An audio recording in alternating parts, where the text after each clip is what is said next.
For nearly 2 decades, Sergio Parisse carried Italian rugby on his shoulders.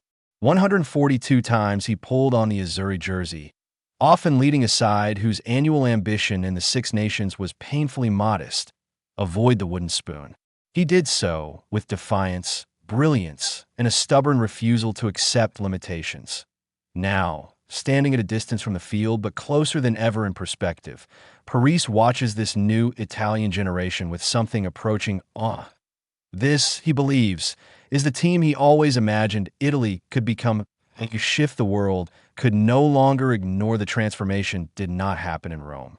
It happened in Paris to the Six Nations Championship. Italy went to the Stade de France and pushed a French side stacked with global stars to the edge physically.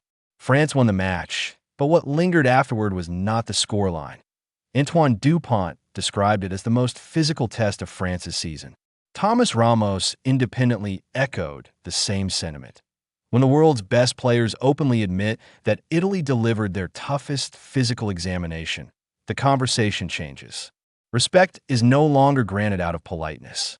It becomes unavoidable. For Parisse, that moment was symbolic. For years, Italy's grit had been acknowledged but rarely feared. Now, fear had entered the equation. A new generation with a different origin story. Parisse listens closely to players like Tommaso, Menoncello, and Michele Lamaro when they speak about the past. What strikes him most is the absence of shame. They watched his generation struggle. They saw Italy fight annually to avoid finishing bottom. But instead of distancing themselves from that history, they claim it as their foundation. That Parisse believes is powerful. This group matured together. They progressed through age grade systems as a unit. They experienced losses collectively and learned from them collectively. And unlike previous eras, they now possess reference points for success. Victories over established nations, competitive performances away from home, and a world ranking that reflects measurable growth. Italy are no longer defined by what they cannot do. They're defined by what they now expect to achieve. A top 3 finish in the Six Nations is no longer fantasy. It is discussed openly and seriously. The England dynamic has changed. What makes the upcoming clash at the Stadio Olimpico so compelling is not just Italy's rise. It is England's discomfort. Historically, the England national rugby union team fixture has been procedural for England. The conversation was never can we win. It was by how much. Parisse endured that condescension more than anyone. Now, for the first time he can remember, England enter Rome under genuine pressure. The tone has shifted. The margin conversation has disappeared. In its place is something England would prefer not to acknowledge. The Italian threat is real, and both teams know it. Why the center debate misses the bigger picture. Much of the pre-match narrative has centered on the midfield contest.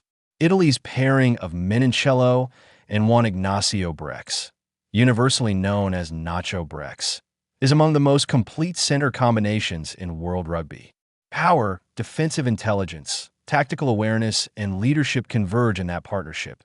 England, under Steve Borthwick, have opted for youth in Seb Atkinson and Tommy Freeman, talented players but comparatively inexperienced at this level. It is a fascinating duel. But Parisse believes the real battle lies elsewhere. Test rugby, he insists, is decided by 3 enduring pillars: the set piece, the breakdown, and defense. Strip away the aesthetics and the highlight reels. Control those 3 areas, and you control the game. The scrum. Italy's weapon. Italy's scrum is no longer a survival mechanism. It is an attacking platform in November, they extracted 4 penalties from the South African National Rugby Union team, widely regarded as the most formidable scrum in world rugby. That does not happen by accident. Parisse, a former forward who understands the technical subtleties of the set piece, speaks plainly. Italy's front row possesses both the mechanics and the physicality to dismantle elite opposition. For England, that is deeply concerning. A dominant scrum provides territory, scoreboard pressure, and psychological leverage. It also shortens defensive lines and exposes inexperienced combinations. If Italy establish early ascendancy there, The emotional temperature inside the Olimpico will rise rapidly. Line-out arithmetic and selection clues. The line-out presents a subtler but equally decisive subplot. England's selection of Jamie George ahead of Luke Cowan-Dickey suggests a prioritization of throwing accuracy and structural organization over raw scrummaging force. That decision alone reveals England's concerns. Italy field 4 primary jumpers. England travel with 2.over 80 minutes. That numerical disparity matters, particularly if Italy's driving maul becomes a weapon in the final quarter. Sustained line-out pressure not only creates scoring opportunities, but drains defensive energy and compresses tactical options. Parisse sees calculation behind every selection call. He believes England are attempting to fortify an area where Italy possess genuine advantage. No skill excellence, and the breakdown battle. If the scrum is Italy's statement, the breakdown is their signature. Parisse refers to it with a smile. No skill excellence. The unglamorous, relentless aspects of Test rugby. Getting off the floor instantly, resetting the defensive line, repeating collisions at identical intensity from minute 1 to minute 80. This is where Italy have evolved most dramatically. Against France, even in defeat, they matched physicality phase for phase. That matters because France are not only technically gifted, but emotionally resilient. When players like Dupont and Ramos single out Italian physicality, it confirms that the Azzurri operate at a threshold previously unseen. That England's identity under Borthwick has leaned toward structured, high-possession rugby. Continuity and tempo are central, but continuity requires clean ruck ball, and Italy have become exceptional at slowing, disrupting, and stealing it. Take possession away from a possession-oriented side, and you destabilize their entire blueprint. Italy do not merely compete at the breakdown. They impose. Leadership under pressure. Parisse raises another question, one framed not as criticism but curiosity. Who guides England when adversity strikes? 9 new players in the squad bring freshness, but also uncertainty. In hostile environments, decision-making clarity separates contenders from chasers.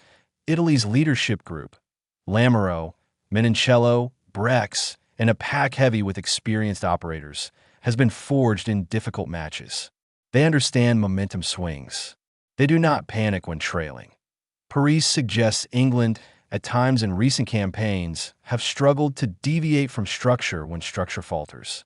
Emotional intelligence in Test rugby, the ability to sense the rhythm of a match and adjust accordingly, is often invisible but decisive. In Rome, that quality will be examined intensely. That Italy's evolving attack. Italy's attack is more layered than critics often acknowledge. Early phases typically see Menoncello deployed directly into contact, establishing physical dominance and fixing defensive attention. Once that defensive focus narrows, Brex and fly-half Paolo Garbisi widen the picture, stretching play to both edges. Where England often favor a left-channel bias, Italy are comfortable attacking symmetrically. That breadth tests communication and spacing, particularly among newer combinations. Freeman's tendency to drift narrow defensively could be targeted deliberately. In Test rugby, marginal habits are studied and exploited. Italy do not attack recklessly.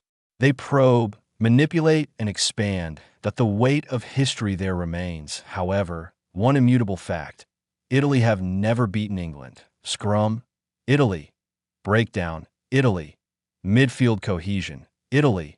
Leadership, balance, perhaps even Italian leaning. That on paper, he sees no inferiority. He sees parity at worst, superiority at best, a moment that feels different for Parisse. Saturday represents more than a fixture.